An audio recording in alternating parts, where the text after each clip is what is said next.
በቀጣይ ሳምንት ማርኬቱ ፈንዳሜንታል የሚያንቀሳቅሱትን አንድ ላይ ነው። ባሳለፍነው ሳምንት የጃፓኒስ ዬን ላይ ትልቅ ኢንተርቬንሽን ተካሂዶ ነበር። ይህን ኢንተርቬንሽን ለየት የሚያደርገው የባንክ ኦፍ ጃፓን ብቻ ሳይሆን የአሜሪካን ትሬጀሪም ተሳትፎበታል። እናም ይሄ ኢንተርቬንሽን አኮርዲንግ ቱ ፋይናንሻል ጁስ ሰኞ ዕለታም ኢንተርቬንሽኑ እንደሚቀጥል አሳስበዋል።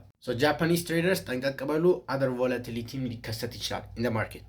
አርብ ማታ ከማርኬት ክሎዝ በፊት ትራምፕ ኢራንን ድጋሚ ኢንፍራስትራክቸራል አታክ ታደርጋለች የሚል ኒውስ ወጥቶ ነበር እና ማርኬቱ እጅጉን ሪያክት አድርገው ነበር። ነገር ግን ስትራይኩን አሁን እንዳቆመና ኔጎሽዬሽን ውስጥ እንዳሉ ድጋሚ ነግሯል። ያው ቲፒካል ትራምፕ። ኦቨርኦል ማክሮ ኢኮኖሚካል ዳታዎችን ስንመለከት አንድ ቀን ብቻ ነው ሜጀር ዳታዎች ያሉት። ሌላውም ማርኬቱ ብዙም ኤክስፔክት አያደርግም። ሬድ ፎልደር ቢሆንም ሞስት ፕሮባብሊ ሪያክት የሚያደርገው እንደ የሎ ፎልደር ኒውስ ነው።